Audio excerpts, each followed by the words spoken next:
Ahojte, vítajte na kanáli Slovenský prepper a vítajte pri prvom videu zo série vrstvy. Pred časom som uverejnil video, v ktorom som tak nejako načrtol sériu vrstvy, teda sériu videí, ktorá bude nejakým spôsobom rozoberať výbavu prepera, ako ju nakupovať, ako sa k nej dostať, na čo asi nezabudnúť, na čo myslieť, a rozdielil som to na vrstvy. A práve prvou vrstvou je EDC, čiže dnes sa budeme venovať problematike EDC a to skúsim nejako rozvrhnúť do takých viacerých častí a dúfam, že to bude dávať nejaký logický zmysel, takže poďme na to.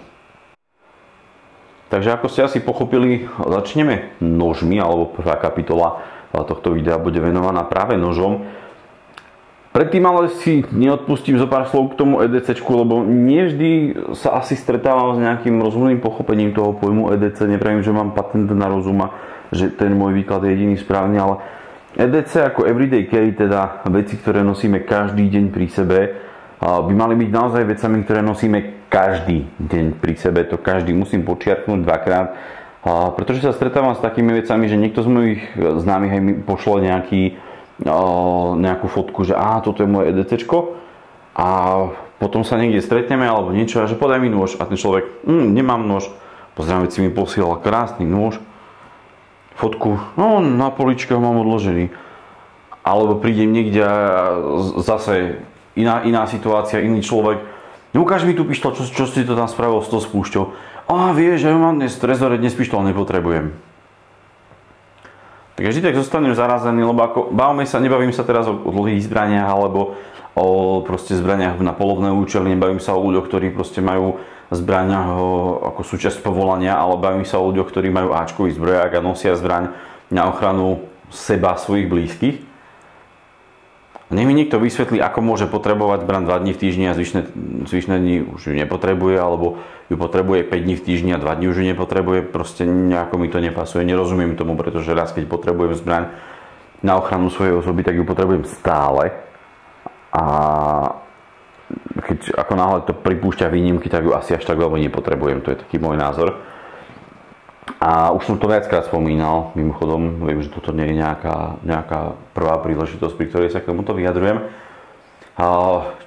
Netvrdím, že musíte mať proste, že urobím si zoznam vecí, či už ich bude 5 alebo 10 a tieto veci budem za každú cenu trepať so sebou. Proste nevždy sa to dá, každý sa pohybujeme v inom prostredí, každý sa dostávame do rôznych situácií. Proste jeden deň jednoducho človek ide niekde do lesa, a druhý deň ide človek niekde v obleku. A ja tým pádom vnímam to EDCčko ako súbor pokrytia nejakých tých potrieb a teda dám si dokopy súbor vecí, ktoré jednoducho potrebujem. A nehovorím si, musím mať za každú cenu so sebou tento nôž, ale proste musím mať každý deň nôž. A nie, že musím, ale proste chcem mať každý deň so sebou nôž. Nehovorím, že potrebujem každý deň so sebou zipozapaľovač. Proste potrebujem každý deň mať pri sebe nejaký zdroj ohňa. A tak ďalej, a tak ďalej. Tak to by sa dalo pokračovať v podstate s každou touto témou. Čiže skôr určite si ten nejaký okruh, že áno, toto chcem. A potom už tomu prispôsobovať ten konkrétny kus výbavy. Najhoršie je to na začiatku, pretože na začiatku je najdôležitejšie mať fakt pokrytý všetkých tých 5 okruhov a každý z nich aspoň nejakou to jednou vecou. Ja som teraz povedal 5 okruhov, lebo u mňa je to v podstate 5 okruhov, keď to zhrniem, ale môže to byť veľmi individuálne. A potom môžem nejako na to stavať jednoducho, už keď mám jednu nejakú pištoľ, ktorú môžem nosiť každý deň, potom si môžem dovoliť upgradeovať a môžem mať nejakú ďalšiu na výber, alebo hej, na obmenu. Ak treba, to isté platí o nožoch, o mobiloch a tak ďalej a tak ďalej. Ja vždy musím mať ten svoj okruh pokrytý, že z každého toho okruhu aspoň jednu vec, aby som mal vždycky to EDCčko kompletné. A už potom môžem prispôsobovať to EDCčko svojim potrebám. Mimochodom je to najrýchlejšia, najlepšia cesta, najrýchlejšia možno nie, ale je to najlepšia cesta, ako zistiť, čo vlastne chcem, čo vlastne potrebujem. Ja som mal tiež proste svojho času chaos a človek by si povedal, toto by som chcel nosiť, toto by som potreboval. A potom kúpim si to a potom po 2 mesiacoch prídem na to, že to nenosím, alebo nepoužívam, alebo jednoducho je to nepraktické, alebo je to zle z toho či onoho dôvodu. Ale jednoducho učí sa človek sám na sebe A ak sa dokáže niekto poučiť z mojich chýb, hej, cez tieto videá, tak si myslím, že je to veľká výhoda pre ňo, či už časovo alebo finančne. Toľko asi nejaká taká moja základná filozofia k tomu EDCčku. Poďme konkrétne na nože. Nôž je pre mňa súčasť EDCčka absolútne neodmysliteľná, je to niečo, bez čoho si neviem predstaviť jednoducho každý deň behať. Proste nôž je pre mňa niečo, čo človek musí mať pri sebe vždy, doslova vždy a všade. Nepripúšťam v tomto ohľade ani sám sebe výnimky, naozaj čo volím alebo kde vyberám je prevedenie, respektíve konkrétny nejaký model noža, ktorý so sebou podľa situácie nosím. A toto je zase aj na zváženie pre vás. Ak má človek povolanie, ktoré mu umožňuje chodiť niekde s veľkým nožom, naozaj určite by som sa poobhliadol po niečom takom. Toto je Volkniven F1Z. Šikovný, malý, ľahučký nôž, veľmi masívny, veľmi robustné konštrukcie, ktorý toho zvládne naozaj veľmi veľa, je tam výborná oceľ, nôž je veľmi ostrý, je to fakt jednoduché, skladné, urobí to neskutočne veľa roboty a vždy je to proste nôž s pevnou čepelou. Zatvárak nikdy nebude fungovať v niektorých situáciách tak, ako funguje nôž s pevnou čepelou. Proste tými tvrdšími prácami ten zatvárak a každý zatvárak trpí. A môže to byť napríklad aj táto veľká ráža dvojka, stále je to zatvárak a človek to musí mať tak nejako v hlave, že je to zatvárak, lebo ináč ten nôž príde proste od ničí. Málo kedy sa ale podarí situácia, kedy môžem nosiť nôž veľký alebo taký veľký, ako by som chcel, myslím, že som tam zasunul opačne, že myslím, ale som si takmer istý, že som tam zasunul opačne. Takto. Väčšinou situácia proste dovoluje nosiť pri sebe len nejaký zatvárak a zvlášť keď začíname, je veľmi nebezpečné prísť s tým, že aha, veď tak chodím po lese, kúpim si prvý nôž na EDCčko, nôž s pevnou čepelou a potom kamkoľvek idem mimo tú prácu, mimo ten les napríklad, idem do obchodu, do banky, do mesta, proste kúpiť si oblečenie čokoľvek, tak ten nôž automaticky zostáva doma, pretože si neviem predstaviť, hlavne napríklad teraz v lete, chodiť s nožom s pevnou čepelou na opasku po meste. Ak niekoho zaujíma, čo je legálne, čo nie z tejto oblasti, je na to video na Coolgear.sk. A tým pádom proste zostávam bez noža. Čiže ak sa rozhodujem, že aký si kúpim prvý nôž, mal by som začať niekde pri zatvárakoch. A v tomto ohľade úprimne otvorene, čím menší, tým lepšie. Pretože vždy môžem malý nôž nosiť pod zimnou bundou, alebo niekde v montérkach, alebo v maskáčoch, alebo na taktickej veste. Ale ťažko budem veľký nôž nosiť niekde proste v kraťasoch alebo v plavkách. Čiže ak by som si mal teraz vyberať nejaký svoj prvý nôž, to sú také moje obľúbené kúsky, bolo by to niečo takéto, to je Spiderko z ocele H1, konkrétne Dragonfly 2 z ocele H1. Robil som na Coolgear.sk test rozjezdornosti tohto noža, dopadol na výbornú, proste ten nôž vyzerá po x dňoch v slanej vode ako nový, je stále veľmi pekne ostrý. A tým, že vydrží slanú vodu, nemá s tým problém tá H1, nož je veľmi vhodný na nosenie naozaj skryté a aj v takýchto letných obdobiach, kde jednoducho sa k tomu nožu dostane pot. Pretože ak mám medzi sebou a nožom nejaké 2-3 vrstvy odevu, tak môžem ten nôž udržať relatívne v suchu. Ak ale mám leto a proste mám na sebe nejaké kraťasy, prípadne fakt idem niekde k vode a mám na sebe plavky, ťažko tam niekde prechovávať nôž bez toho, aby sa dostal do kontaktu s potom. A ten pot je veľmi agresívna látka, zase u niekoho viac, u niekoho menej, závisí to od mnohých faktorov, avšak vo väčšine prípadov proste platí, že ten nôž ten pot tomu nožu nerobí dobre. A potom sa ľudia stretávajú s tým, že nož mi hrdzavie. A čo teraz? Mám bodky na čepeli, čo je ešte ten lepší prípad, alebo proste začínajú mi hrdzavieť skrutky a je z toho problém. Čiže ja by som na začiatok začal s niečím fakt maličkým, čo človek schová. Tento nôž sa dá nosiť v podstate vždy a všade. bez toho, aby to nejako vzbudzovalo pozornosť. Je to malé, šikovné, skladné. Napriek tomu tá čepielka je dostatočne dlhá na to, aby sa s tým dala urobiť väčšina roboty, väčšina z toho, čo človek každý deň od toho noža chce. A nenakrájam tým chleba, respektíve určite nie nejako okrasne pekne alebo niečo podobné, proste na to sú ale kuchynské nože, na takúto utility robotu, toto je nož, ktorý úplne stačí. A teraz, ja som robil na Kulgi.sk video, kde som vysvetľoval, že prečo je obrana nožom bez nejakého naozaj intenzívneho tréningu nepredstaviteľná. Napriek tomu sa stále nájdú ľudia, ktorí proste, ja chcem nož na obranu. A ja tak zvyknem potom nad tým kývnuť rukou, pretože ono je, jedna vec je pravda, ak má ten človek ten nôž pri sebe s tým, že mám ho na obranu, a cíti sa s tým istejšie, cíti sa bezpečnejšie, dodáva mu to na nejakej psychickej pohode, čo je v nejakej krízovej situácii ešte dôležitejšie ako pri nejakých bežných aktivitách. Proste OK, prečo nie, chceš ho mať, maj ho na sebaobranu. Ale vždy ten nôž podľa môjho názoru, aj keď má slúžiť na sebaobranu, musí spĺňať tú účelovosť, ten nejaký level užitočnosti a teda musí sa ním dať niečo urobiť.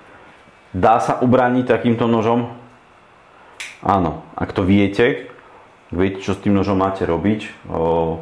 Ten nož je dostatočne veľký na to, aby ste ho pevne uchopili. Dá sa veľmi pekne ovládať. Je maličký, tá čepielka sa dá schovať, to znamená nevidno ju poriadne. A ten váš protivník bude mať ťažšiu robotu vás o ten nož napríklad pripraviť alebo si všimnúť, že sa niečo deje a tak ďalej. Napriek tomu proste sa ním dajú spôsobiť zranenia, ktoré bolia, ktoré krvácajú a napriek tomu neohrozia toho páchateľa na živote, lebo toto je takisto jedna z vecí, ktoré musíme zvažovať a zvlášť v našom prostredí, v prostredí Slovenskej republiky. Cieľom sebaobrany nie je toho druhého človeka zabiť za každú cenu.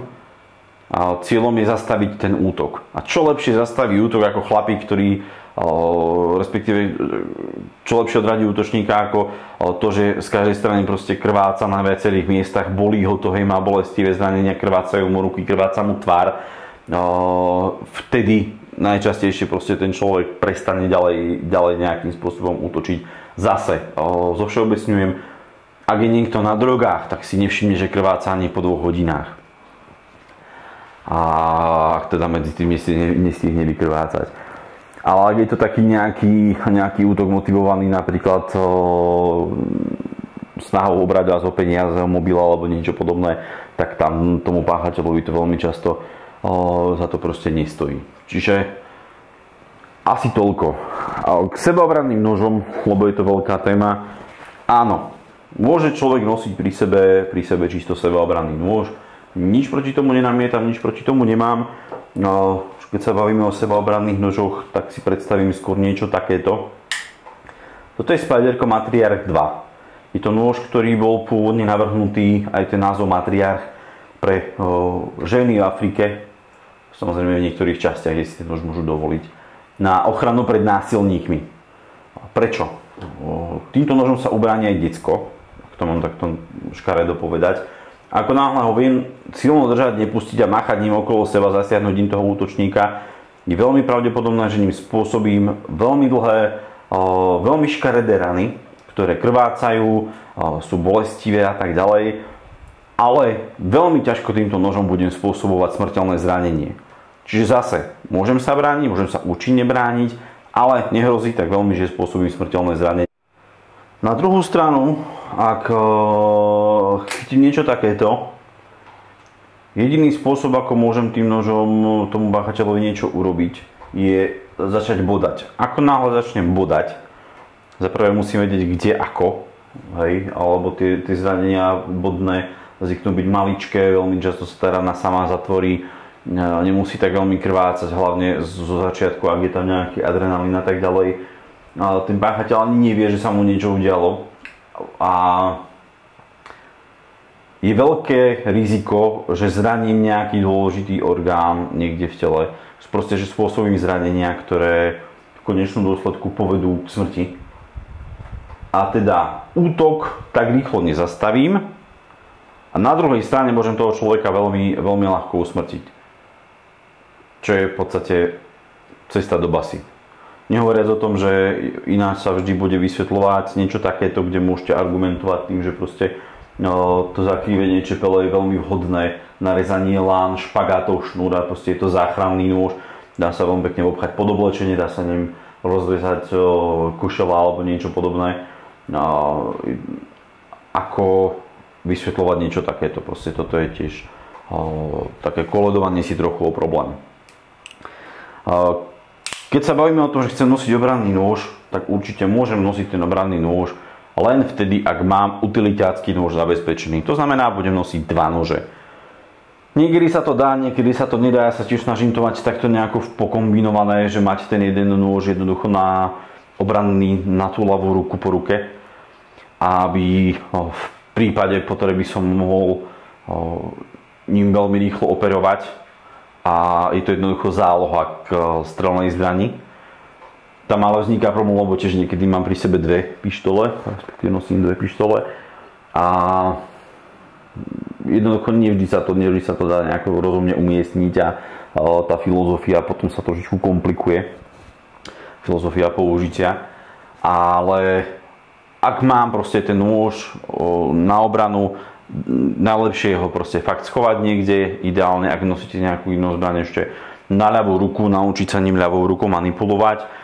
A vtedy sa dá proste mať ho pri sebe, ak mám nôž utilitársky, proste ak mám nôž, ktorým dokážem robiť základnú robotu. Pretože čo sa stáva, potom mám ten sebaobranný nôž, tie nože sebaobranné väčšinou nie sú stavané na to, aby sa používali na robotu a už vôbec nie na nejakú ťažšiu robotu. A väčšinou to končí poškodením. Videl som presne takýto istý Spyderco Matriarch 2 s odlomenou tou špicou pri otváraní nejakého balíka. Proste poznáte také tie plastové pásky, ktoré sa používajú na balíkoch. Proste známy to rezal, kúpil ten nôž na základe môjho odporúčania, potom sa prišiel sťažovať, že sa mu to odlomilo. On to neodlomil celé, ale odlomilo sa to čiastočne, už potom to dokončil on sám. Podarilo sa to nejako vybrúsiť.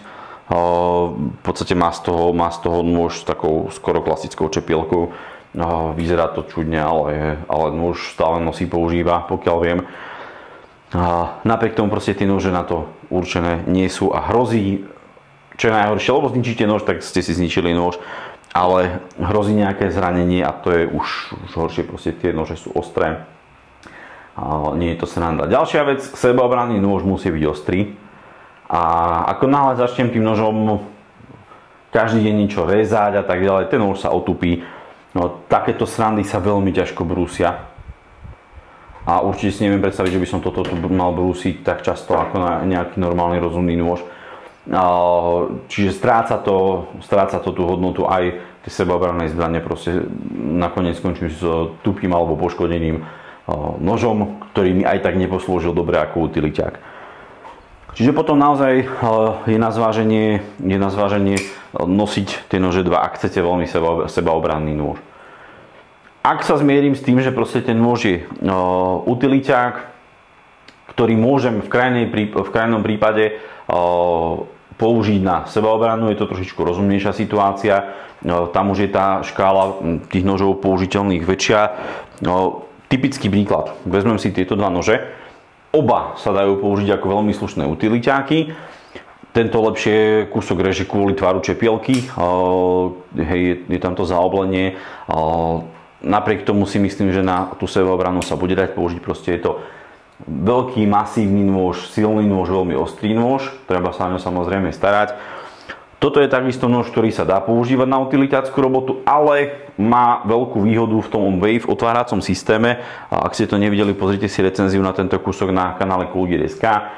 Jednoducho ten nôž sa otvára pri vyťahovaní z vrecka sám.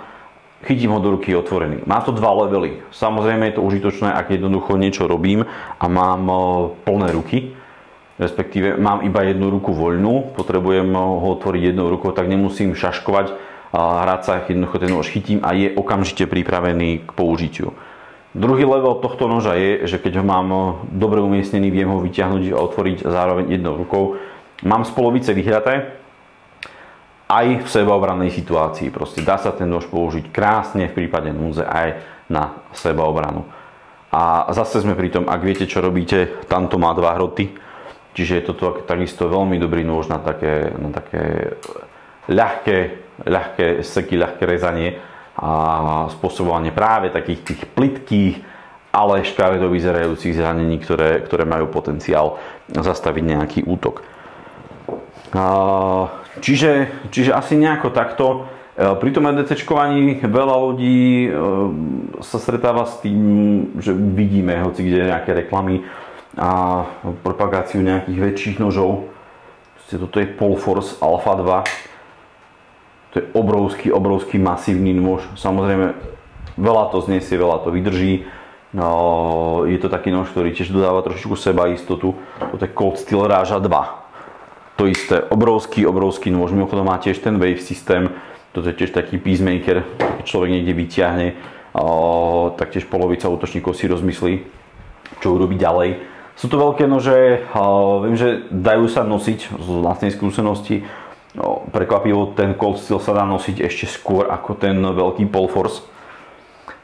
Vlastná skúsenosť fakt ukázala, že ten Cold Steel je síce veľký, ale dá sa schovať aj v bežných rifliach bez nejakých väčších problémov, bez nejakých väčších obmedzení.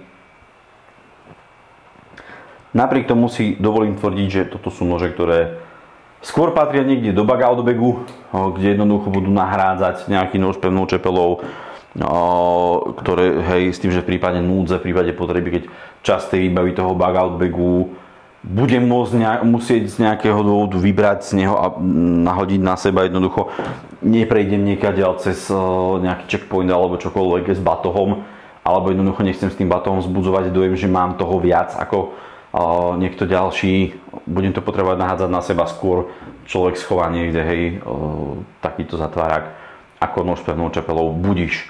Ale sú to nože, ktoré podľa mňa jednoducho patria niekde do auta alebo do bug out bagu. Napriek tomu, že sú to zatváráky, nechcel by som to nosiť každý deň. Už keď kvôli ničomu inému, tak kvôli tomu, že je pravdepodobnejšie, že si niekto všimne, že takéto niečo nosíte.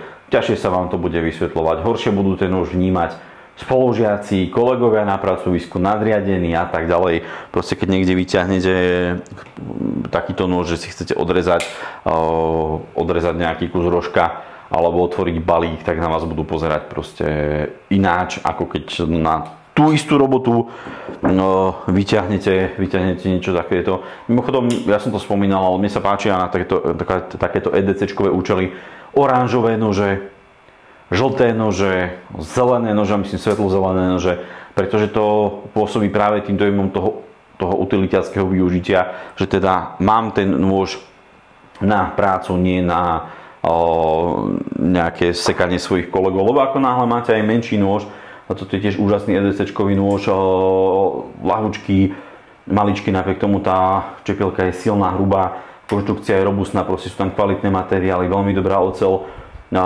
na čepeli. Stále jednoducho ten nôž pôsobí tak trošičku takticky a určite pôsobí nebezpečnejšie ako to, že to je Spyderko, a aj keď v princípe hej dokáže urobiť presne tie isté zranenia. Čiže aj toto je niečo, čo treba mať podľa mňa niekde v hlave a nad čím treba uvažovať. Čiže asi toľko nejaké poznatky k nožom a poďme sa posunúť ďalej. Tak zbavili sme sa veľkých nožov a toto síce sú tiež, dá sa to nazvať nožmi, alebo ten švajčiarok je vyslovene nôž, ale majú takú nejakú inú funkciu, iné poslanie. Náraďové nože alebo náradie, multitool, švajčiarák. Ťažko to nejako pliesť a stotožňovať s tým, čo som hovoril teraz, pretože mať pri sebe čistokrvný nôž s jednou čepielkou je niečo úplne iné ako mať pri sebe nejaký náraďak. Samozrejme z viacerých dôvodov, či samozrejme nechcem dehonestovať, tieto nože proste majú tiež svoje nezastupiteľné miesto v EDCčku a zase sme pri tom ideálna aj kombinácia mať ten nôž nejaký jeden s jednou čepielkou, ktorý používam proste iba ako nôž a k tomu ešte nejaký náraďak, utiliťak. Mimochodom, toto sú kliešte Leatherman Wingman alebo Wingman a takisto všimnite si, dá sa s trochou cviku možno otvoriť tá čepielka jednou rukou relatívne rýchlo. Ten nôž má sponu na vrecko alebo na opasok. A skôr budem nenápadne nosiť niečo takéto, prípadne niekoho presviečať, že to mám ako náradie. Ako akýkoľvek iný nôž pevnou čepelou, respektíve s jednou čepielkou. Čiže aj to je taký nejaký jeden level a rozmer. Ale nechcel som o tomto rozprávať, chcel som rozprávať o funkcionalite, o tom, že čo využívam, čo nevyužijem. Určite ste videli v niektorých mojich starších videách a ešte sa k nemu dostaneme v ďalšom videu, v podstate, kde rozoberám tieto vrstvy. A to je veľký Leatherman Surge a Leatherman Charge ALX, čo sú proste veľké multitooly, ktoré sa dajú nosiť za určitých okolností niekde na opasku. Skôr si ale myslím, že toto je taký nejaký priateľnejší rozmer a priateľnejšia hmotnosť. Veľký švajčiarák má neskutočne veľa výhod, okrem toho, že je to nôž, ktorý fakt nikomu nepripadá militantne, nikomu nepripadá nápadne, nikoho to väčšinou nevytáča, nevyzerá to agresívne, dokonca niekedy na súdoch, keď prehľadávajú ľudí, tak ten švajčiarák jednoducho kývnú nad tým tým rukou a povedia OK, to si môžete nechať, na rozdiel od klasického noža, ktorý aj keď je nejaký menší, tak vám ho budú chcieť zobrať. To isté pri tých nejakých kliešťach už by to mohlo byť samozrejme horšie. Stále bavíme sa o tom, že je to nástroj. Otázka je teraz, čo z toho je nejakým spôsobom užitočnejšie a tam chcem možno len tak trošičku napovedať. Určite nechcem na to dávať nejakú jednoznačnú odpoveď, lebo sám sa neviem rozhodnúť niekedy, že čo si zobrať. Tie kliešte majú jednu podstatnú vlastnosť. Majú kliešte veľké, kliešte solidné, s ktorými sa dá urobiť strašne veľa roboty. A je to jednoducho celkovo tak masívnejšie konštruované. Samozrejme aj tie kliešte majú nejaké tie ďalšie nástroje a ďalšie náradie, avšak toho náradia býva spravidla menej ako pri tých zatváracích nožoch, respektíve ak sa bavíme o veľkostne a hmotnostne porovnateľných kusoch, býva toho menej, to náradie býva menej prepracované a tak ďalej, práve kvôli tomu, že väčšina firiem kladie dôraz práve na tú kliešťovú časť. Tie wingmany majú nádhernú čepielku, fakt kombinované ostrie. Dá sa otvárať jednou rukou, to isté platí o nožniciach, sú veľmi podarené, odpružené, keď ich človek vie otvoriť. Odpružené nožnice jednoducho, je to šikovné, malé, praktické. Napriek tomu proste mi tu kopa nástrojov chýba. Čiže je to použiteľné, je to nositeľné tým, že sú maličké, majú tú sponu, avšak nie je v nich proste toľko tých vecí, čo na tom švajčiaráku. Tie švajčiaráky aj maličké dokážu sebe schovať fakt veľa nástrojov, ale je na vás, čo si vyberiete, aký model si vyberiete. Treba sa zastaviť, keď človek ide kupovať ten nôž, zamyslieť sa, čo na tom noži chcem mať, čo na tom noži potrebujem, čo na tom noži považujem za zbytočné. A podľa toho nejako sa rozhodnúť, že ktorý model budem so sebou nosiť.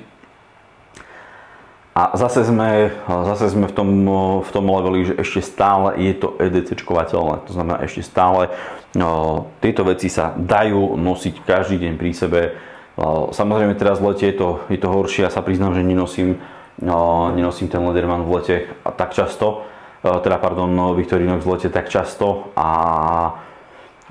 nosí sa mi horšie, ako sa mi nosil na jar napríklad, kde sa to dá schovať. Ale zase paradoxne, keď mám na sebe oblek, tak mám k tomu také pekné, kožené, elegantné pustierko a skôr si ho zavesím na opasok, ako by som mal toto vo vrecku a je to taký nejaký doplnok, ktorý mi dáva taký pocit suchá istoty k nejakému nožu. Lebo spravidla v tých oblekoch človek môže mať fakt len nejaký menší zatvárák.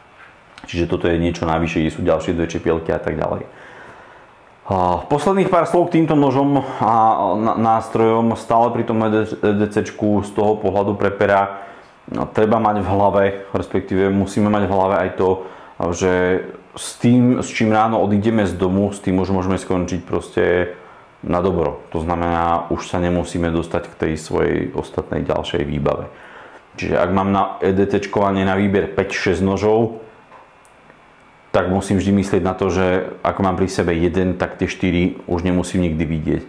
Ono to tak trošku komplikuje aj to zmýšľanie, lebo potom sa človek snaží nahádzať na seba toho čo najviac a nevždy to dobre dopadne, ale jednoducho je to niečo, čo treba mať v hlave, čo treba mať na mysli, na čo treba pamätať, ak teda má človek ten preperský mindset a pripravuje sa aj na nejakú takú katastrofu nejakých väčších rozmerov.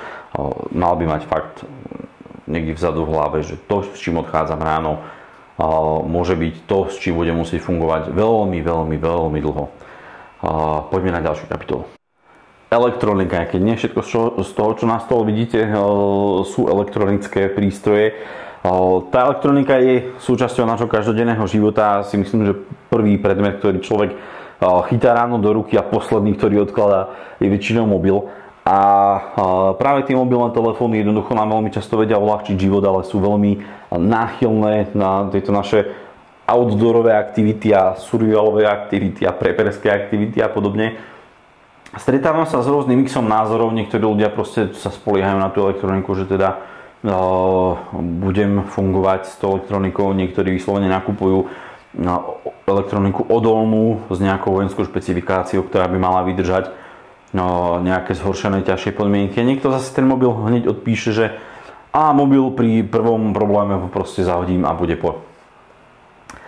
Ja sa pohybujem na takom rozhraní niekde, pretože tie telefóny sú otočné hore, nie preto, že pozrite sa, akú značku mám telefónu, alebo akej značky mám telefón, aby som tomu dal nejaký rozumný slovosled. Ale kvôli tomu, že v tej obrazovke sa všetko odráža. A moje povolanie, respektíve moja práca takým nejakým spôsobom vyžaduje byť v kontakte s okolitým svetom, vyžaduje často prácu s mailami, vyžaduje často proste posielanie nejakých súborov, otváranie následne. Proste človek si potrebuje pozrieť niekedy PDF-ko, nevie sa dostať k notebooku rýchlo a tak ďalej. Proste ten iPhone je na tú robotu veľmi schopný, veľmi potentný.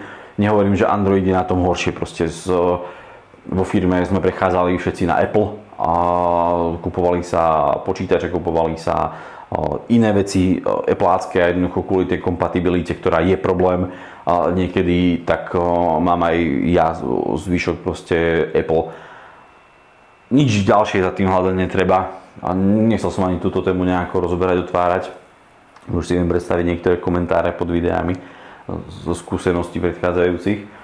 Skrátka, dobre, potrebujem na tú svoju robotu telefón, ktorý zvláda aj takéto nejaké každodenné potreby, ktorý aj vyzerá nejako reprezentatívne, lebo mal som Caterpillar B15 a nebolo to najšťastnejšie riešenie práve kvôli tomu, že vyzeral ten mobil ako pes na oko.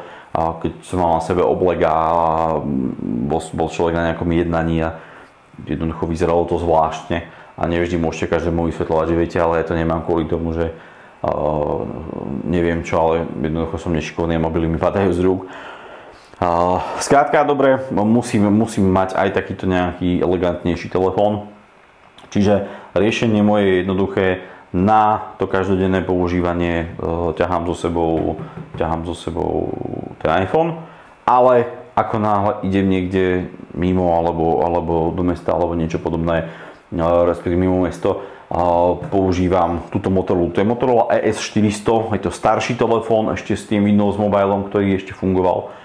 A na ten Windows Mobile alebo pre Pocket PC sú neskutočné tony šikovných aplikácií, či už aj na prácu s mapami a tak ďalej. Ten telefón má GPS-ku, má strašne slabý foťák, ale má svetlo. A takto by som mohol pokračovať. Je to proste kúsok, ktorý nie je na tom technologicky nejako extra vyspelo, ale stále dokáže robiť robotu, ktorú človek ocení aj v nejakej prepingovej alebo post-apo situácii. O čom hovorím? Telefón pre mňa nie je len telefónom na telefonovanie a pekným fotoaparátom alebo neviem čím všetkým ešte je pre ľudí telefón.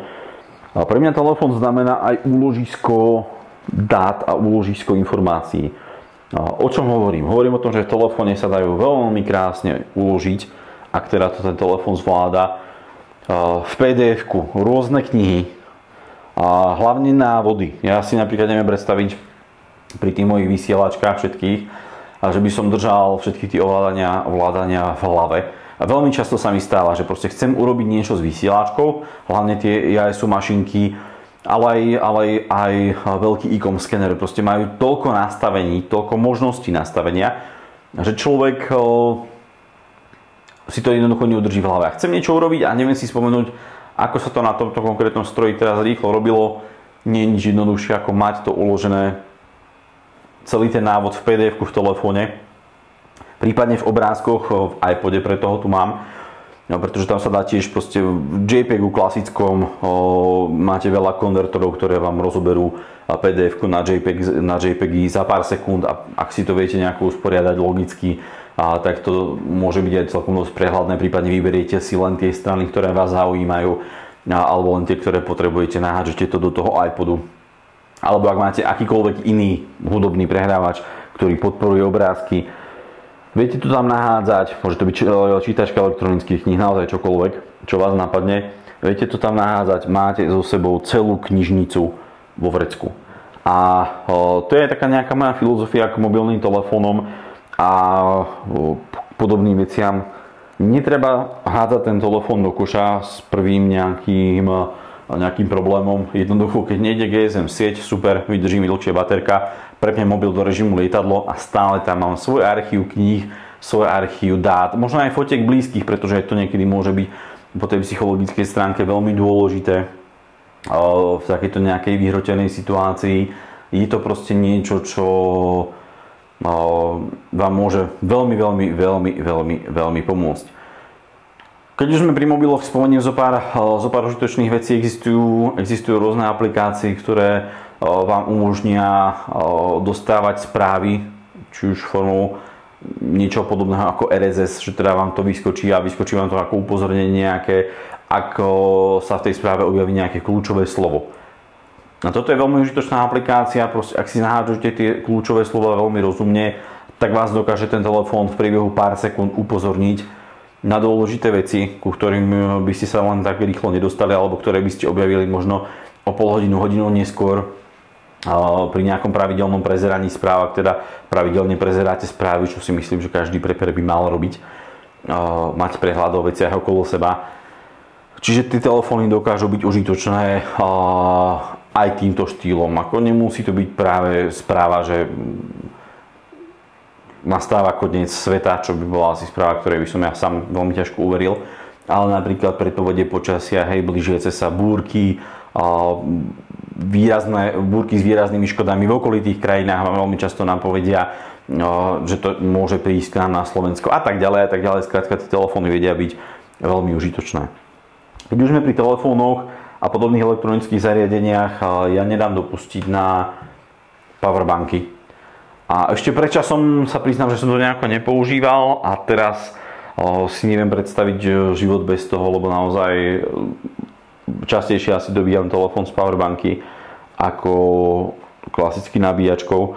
Proste či už niekde na cestách alebo fakt niekde človek si zabudne mobil, nemám kde, som dlho na nejakom jednaní stretnutia, teraz je blbé sa postaviť a utekať niekde hľadať zásuvku a chodiť do auta po nabíjačku. Ak dokážete pri sebe nosiť, existujú menšie, existujú väčšie, samozrejme tie powerbanky. Ak dokážete mať tú powerbanku pri sebe, nie je nič jednoduchšie ako zobrať a to robiť veľmi rýchlo. Zapojiť to do telefónu, samozrejme treba mať správne konektory. Zapojiť to do telefónu, do tabletu, do hudobného prehrávača, do čohokoľvek a za pár sekúnd sa vám to zariadenie nabíja. Tie powerbanky môžu byť rovnako nápomocné, proste fakt aj v nejakej krízovej situácii. Ja sa snažím momentálne všetku svoju elektroniku opatriť nabíjacím káblom z USB koncovkou, alebo aj keď niečo kupujem a nejakú elektroniku a nie je to na USBčko, teda pardon, na tužkové batérie, tak aby tam bolo to USBčko a tá možnosť nabíjania cez USBčko.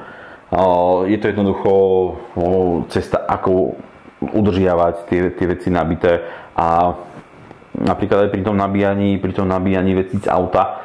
Ja zvyknem byť opatrný a skôr nabijem z auta powerbanku a potom následne nabíjam nejaké zariadenia, aby som si neodpálil baterku, lebo to sa tiež môže veľmi ľahko stať. Treba na to dávať pozor, niektoré autá proste, viem, že odbáčam od témy, ale niektoré autá vypínajú napájanie zásuviek, keď je auto vypnuté alebo keď nie je naštartované, tak a niektoré autá nechávajú tú zásuvku bežať, aj keď nie je auto naštartované, čo môže byť fakt niekedy nebezpečné, zvlášť ak ste niekde mimo mesto. Čiže asi toľko k tým powerbankám, proste ak dokážete mať pri sebe čím väčšiu kapacitu, asi tým lepšie a už je na vás nejaké konkrétne prevedenie. Existujú mimochodom aj powerbanky, nemám ju tu, ktoré sa dajú zavesiť doslova na kľúč do tej powerbanky, respektíve taký adapter, skôr vôjde do toho tužková alebo mikrotužková batéria a z tej batérie sa potom cez USB prenáša, respektíve nabíja to zariadenie, ktoré chcete. Samozrejme, je to trošičku drahšie na prevádzku, zvlášť ak používate alkalické batérie, ale každopádne je to jedna z alternatív. Niečo, čo sa určite oplatí mať aj v nejakej širšej výbave. Hodinky sú tiež predmet, bez ktorého si ja neviem predstaviť každodenný nejaký život, každodenné fungovanie. Hodinky naľavo sú Orisky, určite ste ich už videli na kanáli Kulgireska, alebo že je tu na kanáli Slovenský preper, že ich nosím na rukách. Ich obrovská výhoda z toho preperského hľadiska je, že nemajú žiadnu batériu.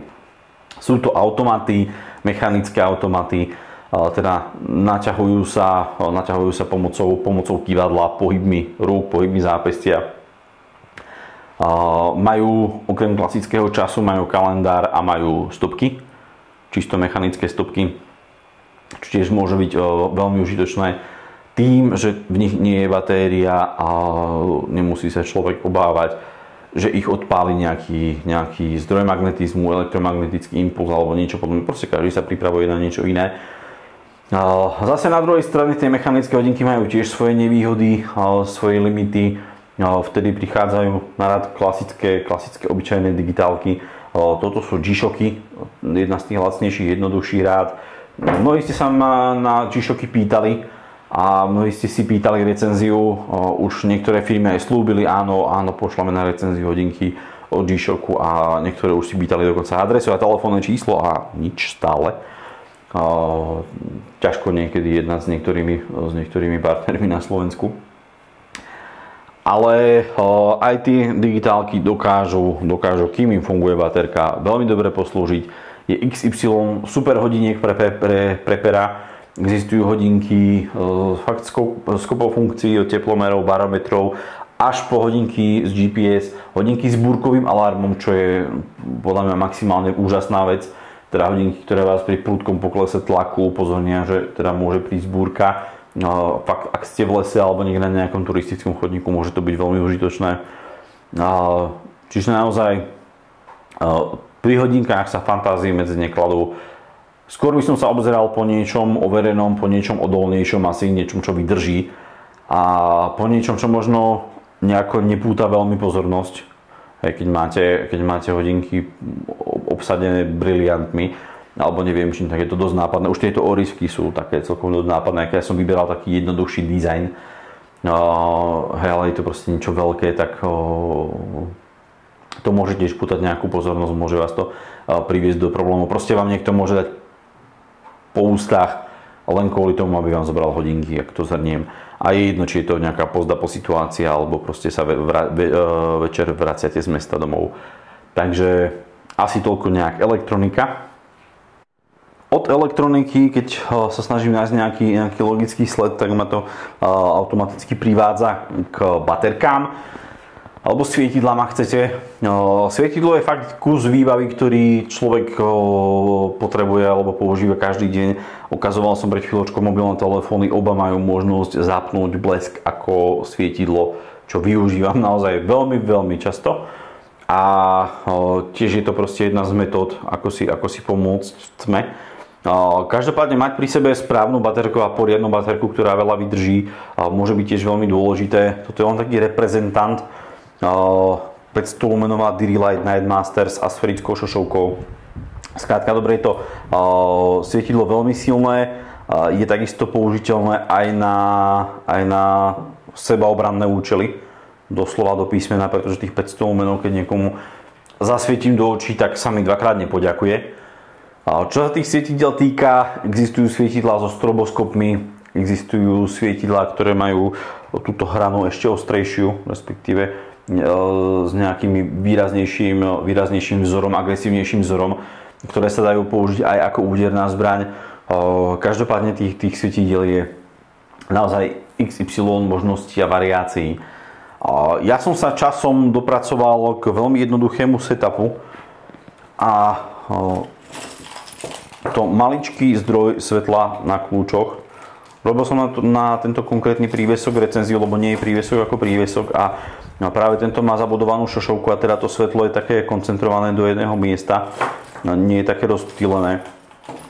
A popri tom nosím Olight E3 EOS, ktorú samozrejme neviem práve nájsť. Je to maličké svietidlo na jednu mikrotužkovú batériu, určite ste ju videli vo viacerých videách na Kolugi.sk, možno že aj tu na kanáli Slovenský Prepper. Je to maličké šikovné svietidlo, ktoré sa dá nosiť stále po vreckách. Je to svietidlo výlučne na svietenie, má 3 úrovne jasu, je malé, vodeodolné, ale nemá napríklad strobe mode a nie je dostatočne silné na to podľa mňa, aby ste nejakým spôsobom ním oslepovali kohokoľvek. Zase na druhej strane toto už je asi trošičku priveľa. Je to jednoducho svietidlo, ktoré nosím v aute, alebo ho mám doma, aby bolo stále po ruke. Čiže je to niečo prerastené, také naozaj na zbraň možno namontovateľné. Pri tých zdrojoch svetla treba myslieť práve na to, že či to chcem využívať ako obranný prostriedok, ak áno, tak to svietidlo proste bude vždy trošku väčšie. Ak mi stačí len svietidlo, bez nejakých bočných úmyslov, tak by som sa naozaj poobzeral po niečom, čo sa dá zavesiť na kľúče, prípadne po niečom fakt maličkom, čo sa dá dať do vrecka. A je jedno, či to má na sebe nejakú super úžasnú značku alebo nie. Ak viete, že je to kvalitné, spoľahlivé, že vás to neopustí v tej najťažšej chvíli, tak je to vhodný kus na EDC-čkovanie.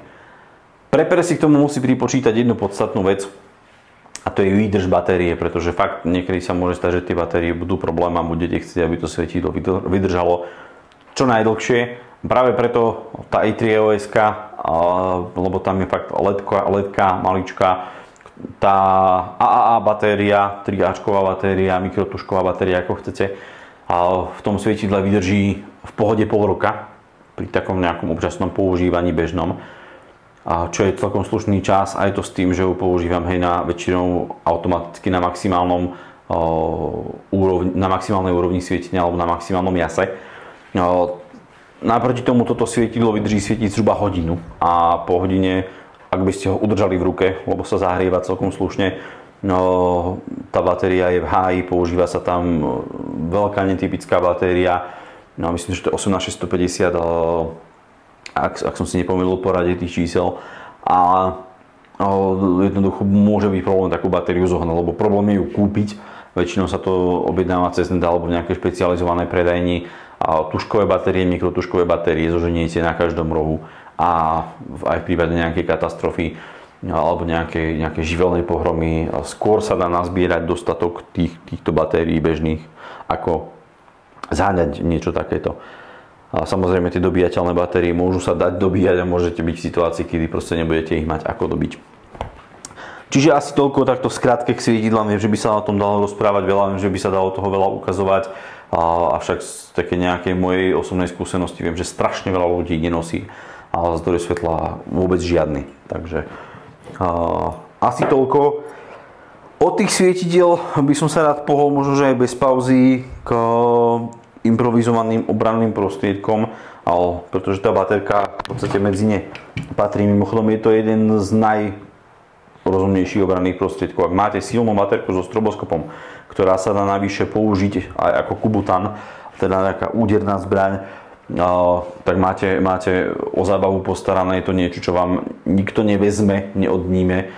Myslím teraz z nejakých zložiek presadzujúcich právo, lebo proste je to baterka.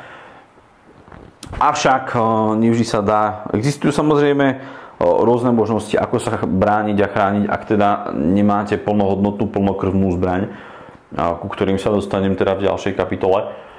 A nie každá tá možnosť je práve použiteľná v nejakom takom každodennom bežnom živote.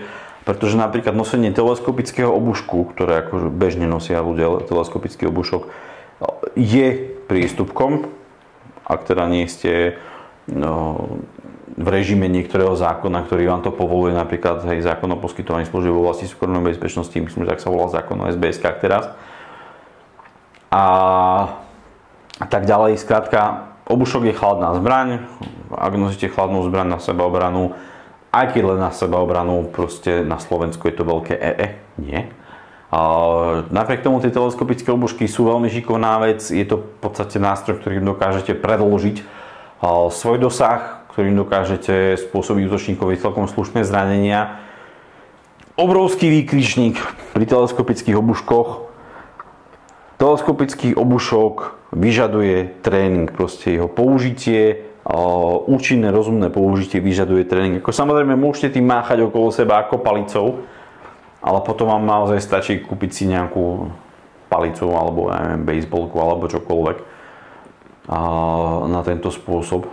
Ale ako náhle chcete účinne, šikovne používať teleskopický obušok a nielen na to, že mlátim okolo seba, ten teleskop sa dá použiť na XY ďalších činností, odporúčam fakt nejaký ten tréning, a nemyslím teraz tréning tým, že postavím sa pred zrkadlo a budem tým obuškom pred zrkadlom mávať, myslím tým seriózneho inštruktora, overeného inštruktora, ktorý vás naučí ten teleskop používať. Bodka. Elektrický paralizér je tiež niečo, čo tu nemôžem vám ukázať.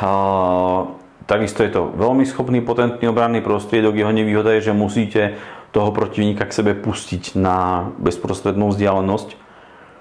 Ale keď už raz dostane ten človek zásah tým prúdom, nie je na to pripravený, nie je na to vycvičený, tak proste je k zemi.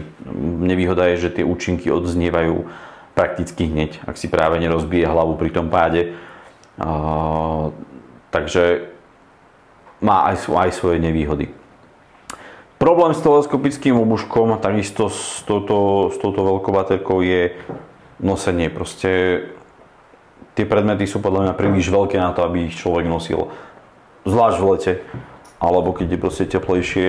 Vôbec si to neviem predstaviť nosiť niekde pod oblekom. Áno, ochrankár nejaký, ktorému všetko všade odstáva, si to môže dovoliť. Niekto, kto ide na obchodné jednanie, si to dovoliť nemôže, pretože ten váš obchodný partner veľmi ťažko pochopí, prečo máte na stretnutí s ním za opaskom teleskopa. Alebo neviem čo ďalšie, proste to sú také iné levely.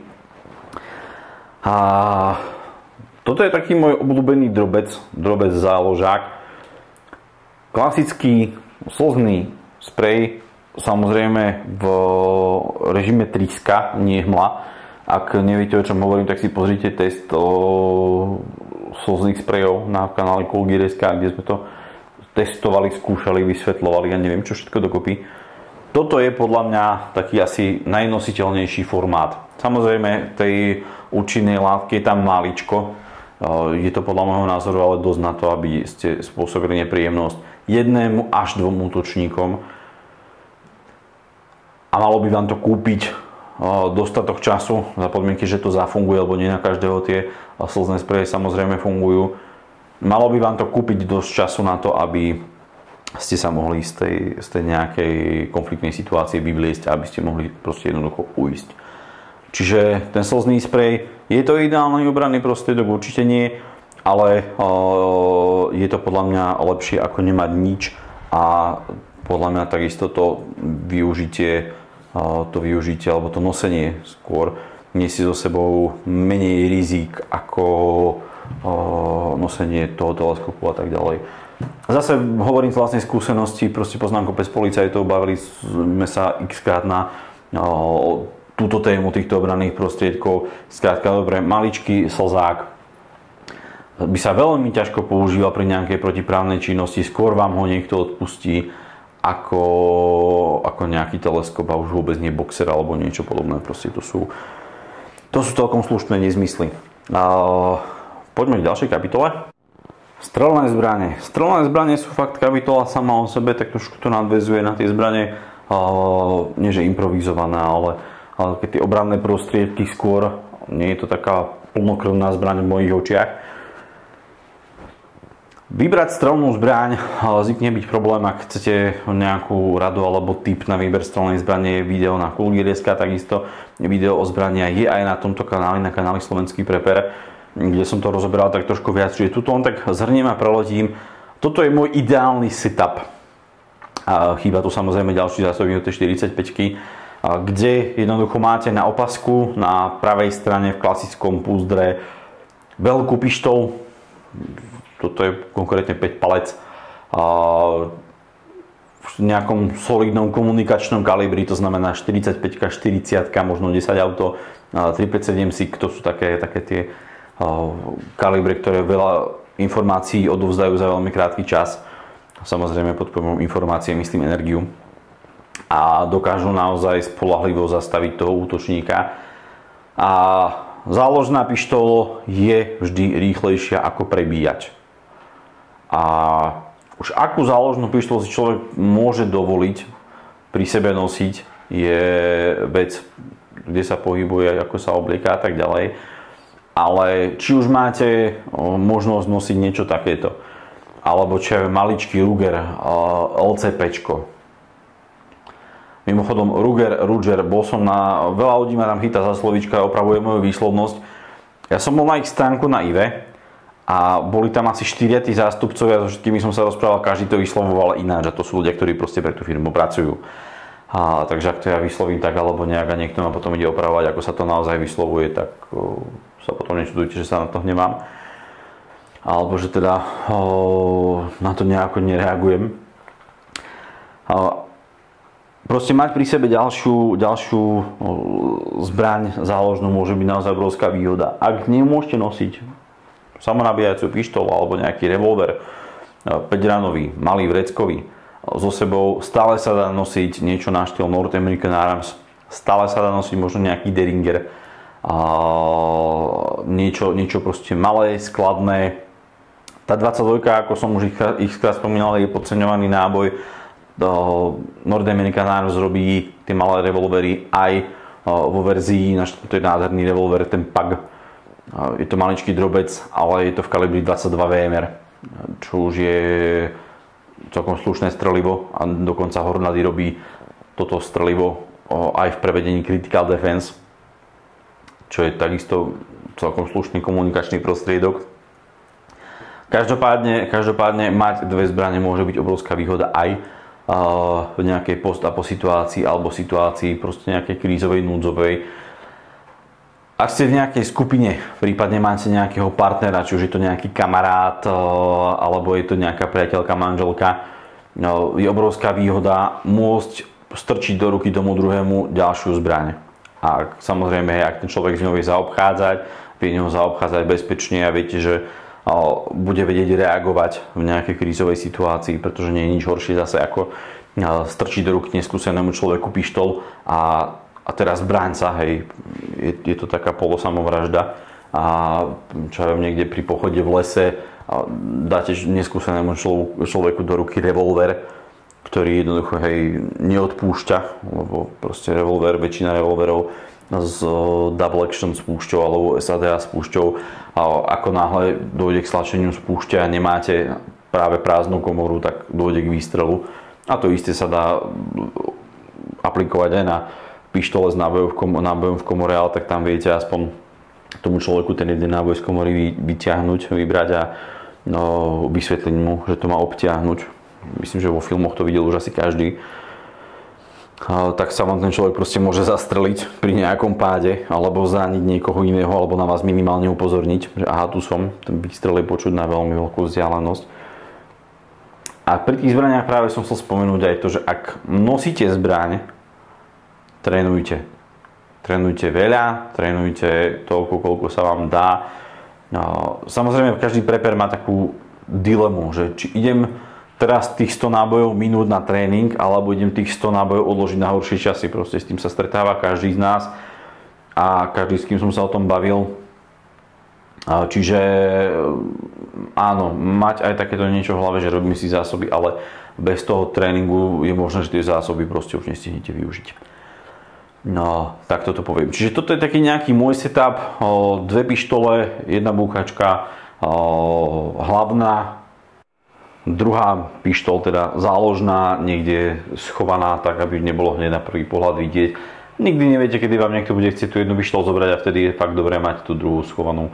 Ale samozrejme platí, že tie menšie pištole sa schovávajú lepšie. A na druhej strane sa aj lepšie strácajú, ako ja som za celý čas vždy bál, keď som mal na sebe niekedy navešaný ten North American Arms Revolver, že to niekde stratím. Existujú na to krásne púzdráky dexové, aj na krk a neviem čo, ale na Slovensku zohnať to je celkom slušný problém. Samozrejme so zbraňami, mám tu len glokátske zásobníky, ale so zbraňami je dobré mať aj také nejaké rozumné množstvo streliva.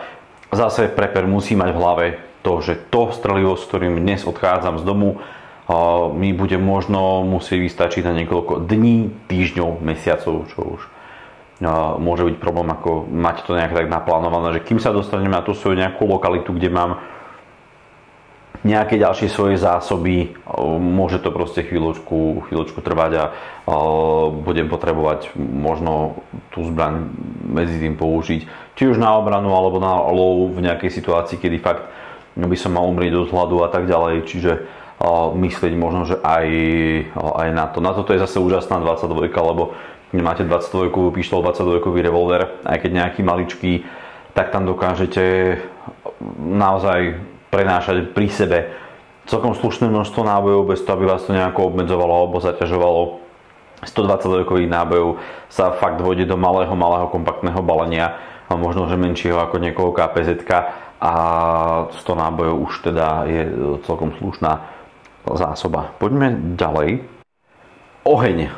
Zdroj ohňa je tiež niečo, čo by som chcel nosiť pri sebe alebo mať pri sebe stále. Je to proste také niečo v hlave, že bez toho proste neviem existovať, neviem fungovať.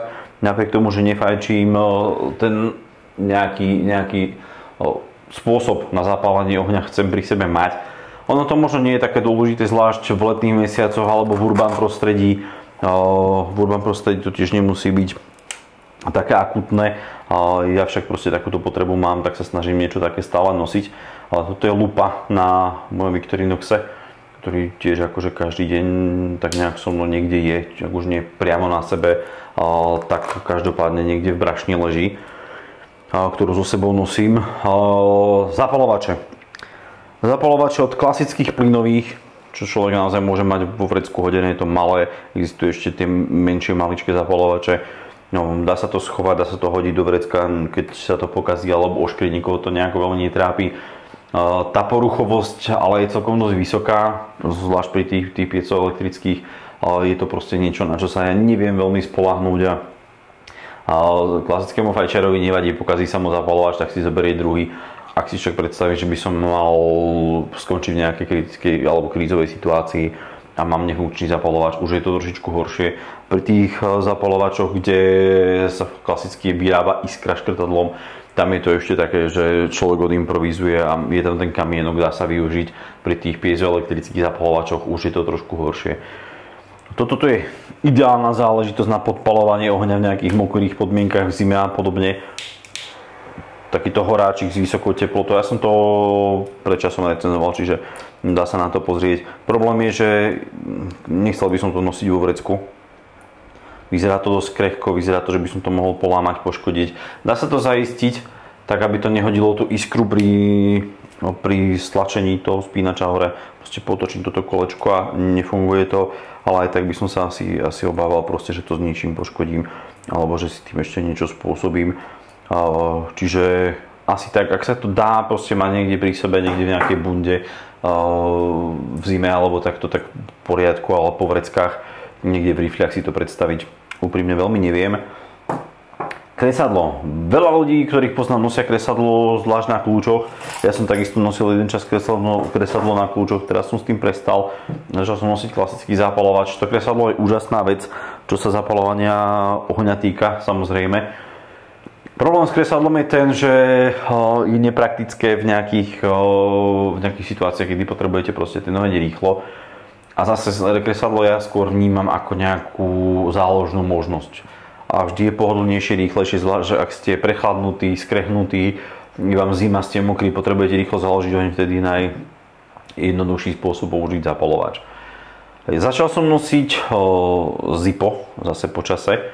Problém so Zippo zapalovačmi je, že z nich uniká benzín, takže to som poriešil takýmto jednoduchým štýlom. Je to v podstate kus duše z bicykla, ktorý som si nastrihol. Navliekol som to na ten zapalovač, celkom dosť to oboplo, okopíroval ten tvar toho zapaľovača. Pri použití to stačí jednoducho zrolovať, dole stiahnuť, otvoriť zapalovač a zapalovač by mal fungovať. Vydrží ten benzín proste dlhšie, ako keď tam tá guma nebola. Zase mám taký zvyk dolievať proste ten benzín, vždy keď si na to spomeniem, tak tam proste ten benzín dolejem a viem, že ten zapalovač bude mať dosť šťavy. Pre prípady núdze mám zase na kľúčoch ešte ďalšia položka EDCčka, tento Zippo kontajner na benzín, v ktorom mám schované nejaké náhradné kamienky, čiže ten Zippo zapalovač by som mal udržať funkčný po relatívne dlhú dobu. Benzín do zapalovaču je optimálna možnosť do toho Zippa, avšak mám odskúšané, že ten Zippo zapalovač v kľude horí aj s klasickým normálnym benzínom, ako ide do auta, len tak subjektívny dojem, že sa ešte viac odparuje ako ten Zippácky.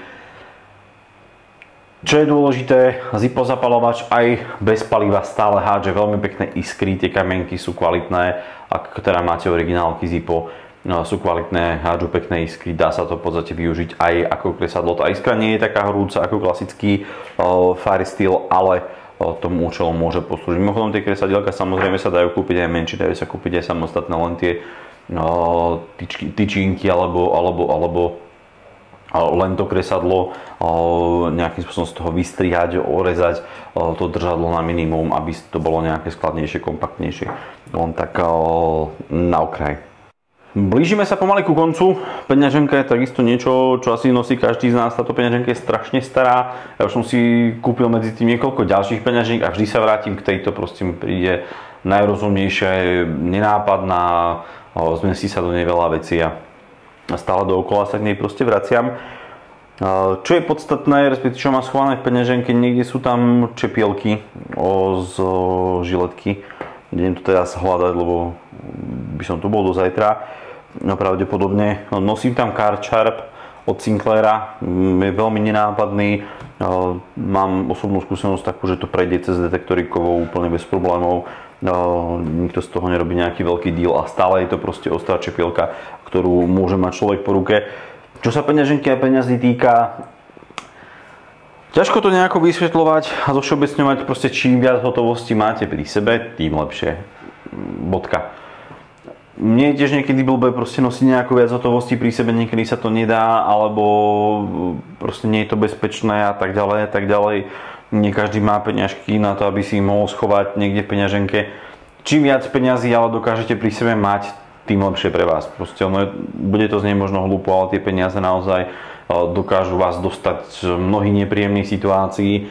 Či už vám zaplatiť nejakú cestu domov, odťah niekde na ceste, náhradnú pneumatiku, alebo ja neviem čo všetko ešte v tej nejakej krízovej situácii. Proste ono to je hlúpe, ale ak máte nejakého obchodníka, aby som niekoho na nič nenavádzal, ak máte nejakého obchodníka, predávača, ktorý proste má obchodík a teraz stane sa niečo, on ho zavrie, skôr mu vysvetlíte s bankovkami v ruke, v situácii teda, keď ešte tí ľudia nechápu, že tie peniaze im za chvíľu budú na nič, alebo ak teda tá situácia nie je až taká vážna, čo im napadne s nej, vypadne elektrina, obchod vám zavrú, pretože nevedia nablokovať ten tovar, nič vám nepredajú, skôr s bankovkami v ruke presvedčíte niekoho, že jednoducho, aby vám predal vodu alebo aby vám predal nejakú konzervu. To isté platí, proste máte nejaký problém na ulici, potrebujete si zavolať. Skôr vám niekto požičia telefón, ak mu dáte do ruky nejaké peniažky za to, ako keď ho len tak s holými rukami budete o niečo prosiť. Čo sa peňazí týka, veľmi dôležité občas je mať pri sebe drobné.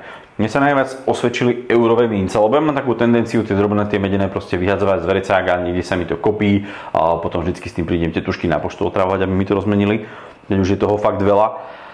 Ale ak chce človek si kúpiť obyčajnú kávu v automate alebo horálku niekde v automate a príde s 50 eurovkou, tak ťažko sa k tomu dostane. To isté, ak človek z nejakého dôvodu, či chcete zaplatiť taxikárovi, chcete zaplatiť lístok na autobus, chcete si kúpiť v stánku niečo malé, a máte len veľké bankovky, niekedy to je proste problém a veľakrát sa mi stalo, že fakt tie drobné mince mi pomohli. K tomuto tá eurovka je taká optimálna, lebo za eurovku sa dá kúpiť proste vo väčšine automatov nejaké pitie a horálka, alebo proste nejaká sladkosť, čiže doplní tekutiny, trochu energie. Niekedy to môže stačiť naozaj na to, aby vám to povzbudilo morálku, aby vás to z nepríjemnej situácie dostalo do trošku príjemnejšej situácie. Čiže asi toľko k alternatívnym nejakým metodám platenia a barteru som rozprával, robil som na to samostatné video, čiže nejdem to nejako ďalej rozvíjať, rozvádzať. Kľúče. To sú moje kľúče.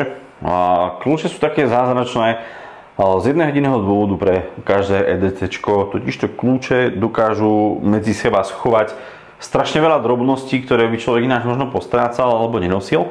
A keď to mám na kľúčoch, tak viem, že áno, mám to tam a nosím to so sebou a nosím to každý deň, pretože kľúče človek potrebuje. Naposledy som tieto kľúče vyťahoval z chladničky, to len tak ako mimochodom na zasmiatie. Priateľka mi dala nejaké veci do roboty, nájde nejaký jogurt, banán, že mám si dať, aby som sa zdravšie strávoval, lebo ja mám také tendencie, že nejem celý deň nič a potom večer. Tak mi niečo nabalila, dala mi to, ja som prišiel do práce, dal som si to do chladničky v tej taške. A potom som išiel hľadať niečo do auta, nevedel som nájsť kľúče. A prehľadal som celú kanceláriu, potom celú firmu, proste som obrátil hore nohami, že kde sú kľúče. Nakoniec som tak nejako sa na to išiel vykašľať, prišiel som do chladničky, ešte idem teda niečo zjesť a v chladničke som počul taký ten charakteristický zvuk. V chladničke v taške moje kľúče, vychladené na tú správnu teplotu, takže aj takéto veci sa mi niekedy stávajú. A kľúče. Čo mám ja na kľúčoch, nie je to, čo by ste mali mať na kľúčoch, alebo čo proste toto musím mať na kľúčoch, ale je to v podstate fakt to, čo reálne nosím a poviem v podstate kde, čo a prečo. Asi najpodstatnejší na kľúčoch, respektíve čím začať, to je maličký prívesok Agustičky 109 Air Transport Europe. Taká drobnosť citovej hodnoty. Maličký Spiderko, myslím, že Ladybug je model. Ten nôž urobil viac práce ako niektoré moje nože dokopy, odkedy ich mám. Ale pretože viem, že ten nôž mám stále po ruke, otváram ním balíky, režem špagáty a proste stále sa mi dostáva do ruky. Takmer každý deň proste niečo robím práve týmto nožom. Ja keď pôvodne som si povedal, že ho budem držať ostrý a nebudem mi robiť nič, aby bol ostrý, keď bude treba. Maličký zdroj svetla, pred chvíľočkou som ho tu mal vyťahnutý, takisto dá sa to loknúť v tej pozícii zasvietené, keď si potrebujete svietiť, nechcete to držať v rukách. Kopa kľúčov, kopa ďalších drobností, Zippo, sranda, nádržka na benzín. Je tam benzín, mám tam odložené 2 kamienky. Viete si predstaviť, že v prípade núdze nie je problém tie kamienky proste o niečo vykresať iskru a to kopo benzínu fakt zapáliť oheň. Čiže tie kľúče sú pre mňa taký survivalový kit sám o sebe. Táto hračka na tých kľúčoch sa dá použiť na uvoľnenie skrutky, ktorá drží na mieste kamienok v zapalovači. A samozrejme dá sa to použiť aj ako klasický plochý skrutkovač v prípade potreby. Čiže asi tak, je to taký svet vo svete, samozrejme kľúč od auta. Kľúč od auta je taký zvláštny, lebo mám ten bezkľúčový systém, je to katastrofa, bez srandy. Lebo mercedesácké kľúče fungujú, respektíve vyzerajú podobne. Nemám kľúč od Mercedesov. Ale musíte ho zasunúť fyzicky niekde a naštartovať im akože klasicky a podobne. Tento bezkľúčový kľúč mi spôsobil už toľko starostí a problémov. Proste to stačí mať niekde pri sebe, človek príde k auto sa mu otvorí, auto naštartujem, cez gombík a tak ďalej. Koľkokrát som zabudol kľúče, alebo sa mi stalo, že som prišiel, doviezol som priateľku pred barák, potreboval som, by vybiehla, ona nevedela nájsť svoje kľúče alebo niečo, podal som jej kľúče, tieto celé, aj s kľúčom od auta, samozrejme vypol som si motor, to auto vás nejako neupozorní, že ten kľúč od toho auta odchádza. To znamená, ona odišla, preč to isté milo sa mi stalo, boli sme pred Teskom, priateľka mala moje kľúče z nejakého vesmírneho dôvodu v taške, odišla aj s kľúčami. Ako náhle človek vypne motor, tak už naspäť nenaštartuje bez toho kľúča, samozrejme. A fakt sa mi to stalo asi 3-4 krát, odkedy to auto mám to auto nejaké 2-3 mesiace, 4. Čiže celkom slušná starosť a keď máte takéto kľúče od auta, veľmi odporúčam ho nejakým zázračným spôsobom zohnať alebo si dať urobiť túto planžetku malú a pomocou tej planžety sa dostanete do toho auta aspoň teda k nejakým veciam, prípadne viete to auto zavrieť. Keď chcete od toho auta odísť a ste bez kľúčov, tak museli by ste nechať auto otvorené s tou maličkou planžetou niekde schovanou, sa dá aspoň to auto zamknúť. Neverím, že ju máte nechávať v aute priamo, ale je to lepšie ako nič. Zase je to niečo už na dlhšiu debatu pri výbere nejakého preperského auta, či je to najlepší systém alebo nie, lebo proste keď vám v tom dojdu niekde batérie a nemáte náhradné, tak ste celkom slušne nahratí, ale prepping je aj o kompromisoch. Kľúčami by som teda skončil, uzavrel túto nejakú epizódku. Toto video bolo samozrejme skôr o nejakých nápadoch, ideách, takých všeobecných myšlienkách.